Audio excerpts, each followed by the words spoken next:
خدا ارشاد فرماتے ہیں کہ انسان کا سب سے سخت ترین دشمن اس کے دو پہلوؤں میں اس کا نفس ہے.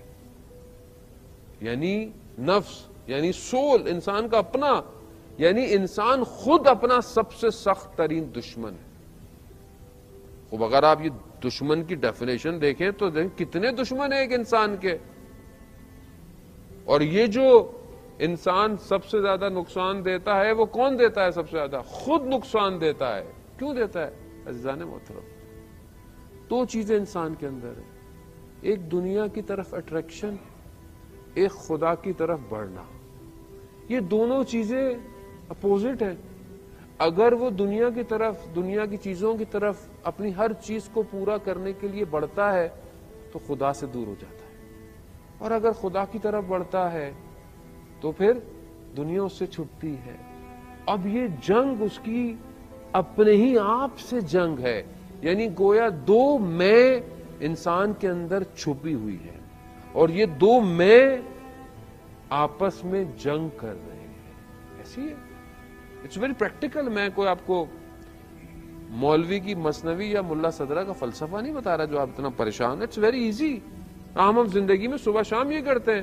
خوب آپ صبح اٹھتے ہیں، سردیاں آپ کے یہاں ہو رہی ہے ماشاءاللہ، خوب سردی ہے، نیند آ رہی ہے. جوان بزرگ تو ماشاءاللہ نماز عبادت گزار، تہجد گزار ہے. میں جوانوں کی بات کر رہا ہوں. ابھی جوان رات کو سویا ہے، دیر سے سویا ہے، جو بھی سویا ہے، اب صبح فجر میں اٹھنا ہے. جنگ، نماز واجب ہے، پڑھنی ہے، نیند بھی آ رہی ہے، بستر بھی گرم ہے. ابھی ایک جنگ ہے. کس سے کر رہا ہے؟ کوئی تھرڈ پارٹی ہے جو اس کو روک رہی ہے؟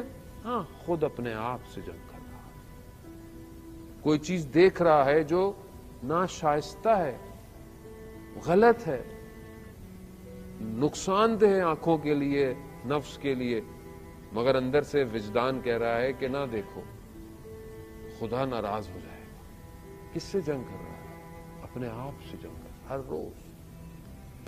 عزیزان محترم، ہم کیسے خدا کی طرف بڑھیں؟ بہت آسان فارمولا ہے. اپنی خواہشات کو کم کرنا شروع کریں. خود بخود جو مانوی خواہشات ہیں وہ پیدا ہونا شروع ہو جائیں گی. خود آپ اپنے آپ سے دیکھیں. میں آپ سے سوال نہیں کر رہا، میں اپنے آپ سے سوال کر رہا ہوں. میں شب میں، ہفتے میں، ایک ویک میں کتنے دن رات کو گریا کرتا ہوں؟ کیا میری زندگی میں رات کو رونا ہے خدا کی بارگاہ میں؟ مناجات ہے؟ آپ نے دعائے کو محل پڑھی، مولا متقیان نے جو ہے وہ تعلیم فرمائی، حضرت خضر کی دعا ہے. یہ میں پڑھ لیتا ہوں، پوری پڑھ لیتا ہوں، لیکن میری آنکھ میں ایک بھی آنسو نہیں آتا. یا مناجات امیر المومنین ہے، یا ویسے ہے مناجات نہیں بھی پڑھوں، ویسے خدا کی شب جمعہ ہے، مفاتح الجناح ہے کہ جو جوان شب جمعہ خدا کی بارگاہ میں استغفار کرے اور اس کی آنکھ سے آنسو ٹپکے، سمندر کی مچھلیاں اس کے لیے استغفار کرتی ہیں. تو یہ گریا میری زندگی میں ہے یا نہیں ہے؟ میں دیکھتا ہوں نہیں ہے. کیوں نہیں ہے؟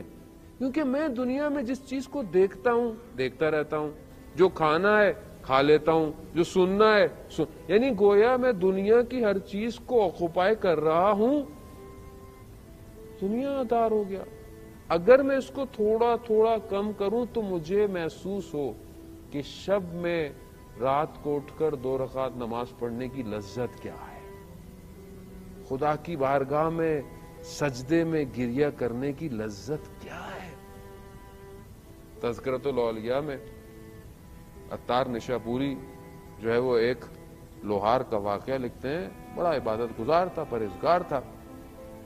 ایک لڑکی آئی، کنیز تھی، اسے دیکھا، اس کو عاشق ہو گیا. اب ہر چیز کرا لیکن اس سے نہیں مل پایا.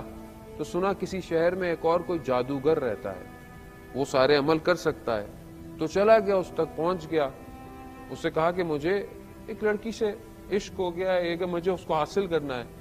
تو اس نے اپنا جادو سے کچھ کیا تو اس نے نہیں ہوا. وہ کہا کہ تم نماز پڑھتے ہو؟ کہتا ہاں میں 5 وقت کی نماز پڑھتا ہوں.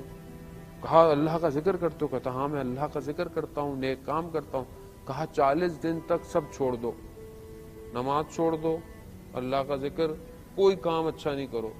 کہہ رہا ٹھیک ہے 40 دن بعد آنا. گیا 40 دن نماز نہیں پڑھی، اللہ کا ذکر نہیں کیا، وہ انسان دنیا میں اتنا محو ہو جاتا ہے۔ واپس گیا اس کے پاس، اس نے بولا 40 دن کوئی اچھا عمل نہ، میں نے کہا میں نے کچھ نہیں کیا۔ اس نے پھر کوئی جادو سے کیا، پھر کچھ نہیں ہوا۔ کہا تم نے سچ کہا کہ تم نے 40 دن نماز؟ کہہ رہا نہیں میں نے نہیں پڑھی ہے۔ کہہ رہا نہیں کچھ کام ایسا کیا؟ کہہ رہا ہاں میں ابھی تمہارے پاس آ رہا تھا تو رستے میں ایک پتھر پڑا ہوا تھا، میں نے اس پتھر کو کنارے پہ کر دیا کہ شاید کوئی کہیں اس سے لگ کے گر نہ جائے۔ جادوگر نے اسے بولا جاؤ تم یہاں سے چلے جاؤ۔ کہا کیوں؟ کہہ رہے وہ 40 دن تم نے نماز نہیں پڑھی، ذکر نہیں کیا، مگر پھر بھی خدا تمہارے قدموں سے تمہیں بچا رہا ہے۔ خدا اتنا مہربان ہے، خدا تو موقع دیتا ہے کہ کوئی ایک جگہ پر یہ آ جائے، کوئی مشکل سے، کوئی بیماری سے، کوئی پریشانی سے، کسی طریقے سے میرے پاس